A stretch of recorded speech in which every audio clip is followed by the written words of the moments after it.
Let's just address the whole fight that happened between Ivatar and Mensan, and then Sultana and Mensan, and then Joanna and Mensan.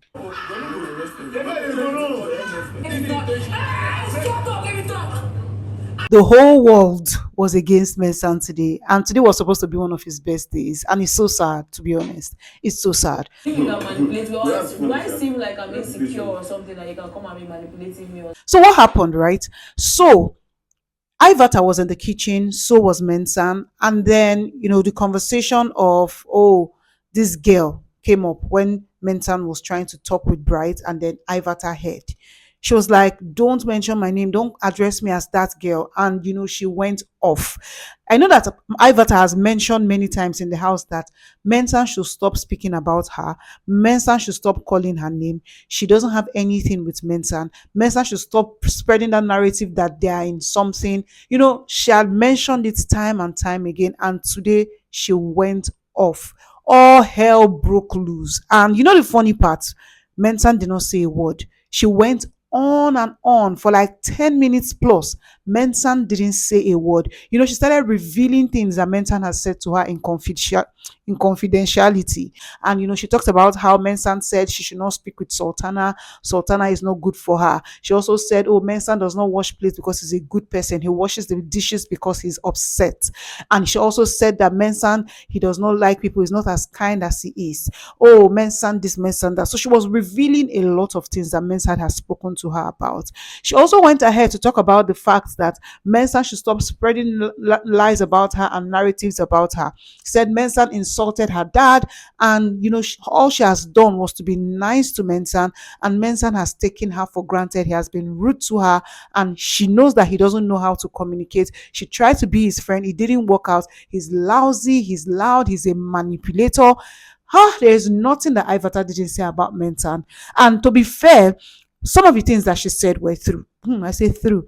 Some of the things that she said were true. And I'm not going to lie, Mensan is also taking the piece, because especially where he will go around speaking about her, telling people how, they are, their stuff, their relationship, their this, their that, and how Ivata wants him, but because he didn't reciprocate the love or whatever Ivata is showing towards him, Ivata is upset. Yes, I get that. I understand that there may be that, but then he goes around talking about it, and Ivata doesn't appreciate that. So, what was Sultana's deal? Sultana's deal is that, oh, this Mensan that came to meet her, that they should go and be in bed together, because she declined. Mensan is now keeping face for her, not talking to her again. The Mensan is a manipulator, also following with what Ivata had said. And at this point, Mensan had held it up to here. He couldn't take it anymore. Like, he was even trying his best to take people aside and try to, tell them his side of the story, how Ivata is turning things around on him. He's talking about how Ivata will be the one that will bring hands put on her body and accuse him as though he's the one that is touching her inappropriately. He also talked about how he's just being friends with her and being flippant in his things, and everybody knows how he plays, but then everybody is turning it to a big situation. He also said that the whole Ivata saying that he insulted her father was when she made food for him, and she said, if you don't come and take this food now, I'll give it to Cable Ball. And he said, they're not born you well now. Be your papa, you're not born your papa well to carry my food, give anybody. And he was joking. There was no bad blood or anything. And he has apologized to her many times, but then Ivata has refused to let it go. She has held on to the fact that, oh, she mentioned her late dad and all that. Now, let's talk about this whole situation, right? Ivata and Sultana, they've been forming one type of bond that I don't understand where it's coming from. And Culture had also mentioned how he heard Ivata and Sultana talking about Mensan over and over and over again, to the point where he had to say, like, it's okay. So Sultana should also understand that it looks like it's only Mensan that is speaking about her behind her back, but what Ivata might be saying might not all be 100% true.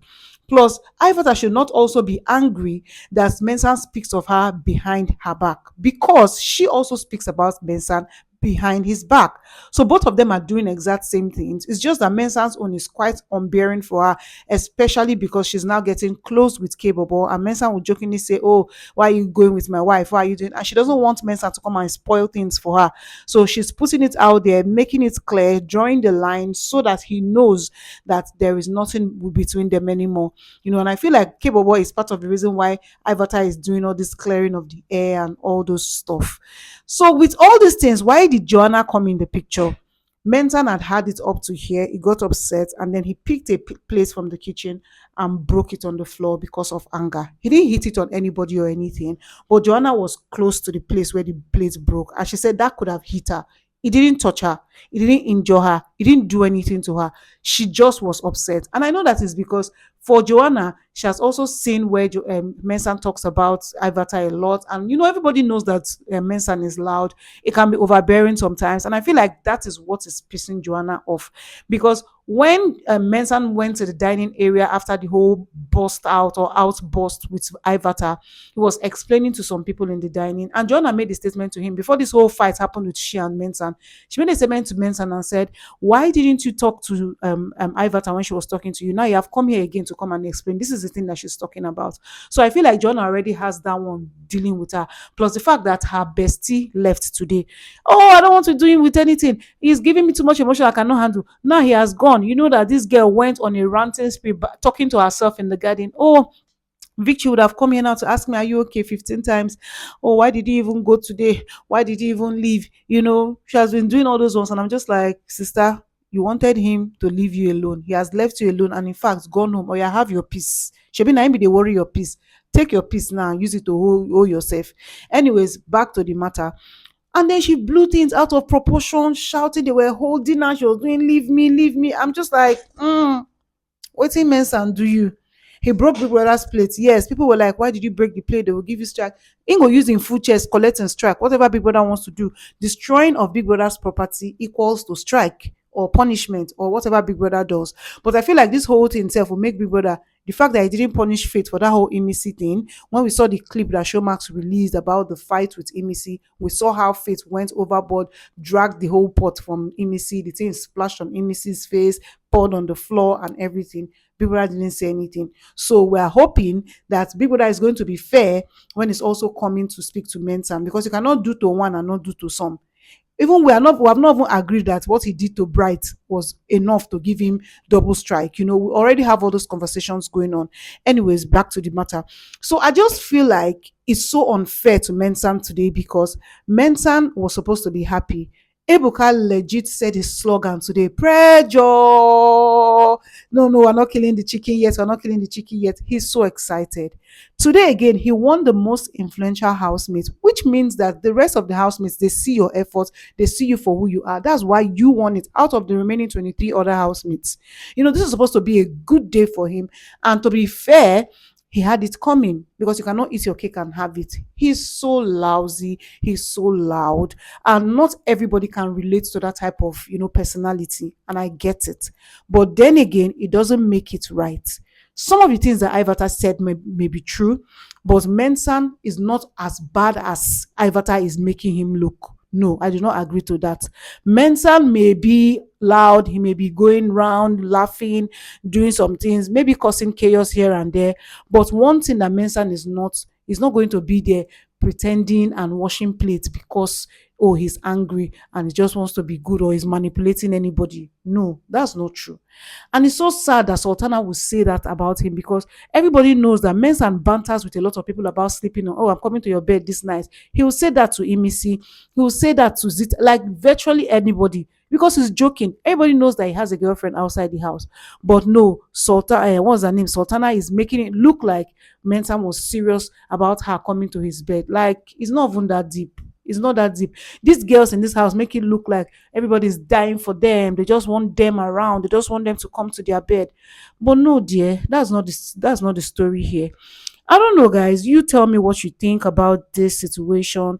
This is my own opinion. You tell me yours. And yeah, you're going to be seeing this in the morning, but I'm filming by almost 3 a.m. So yeah, if you've come this far, thank you so much. You're the real MVP.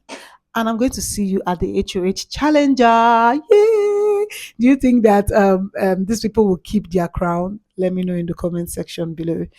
Until next time, I'm going to see you on the next one. Bye bye.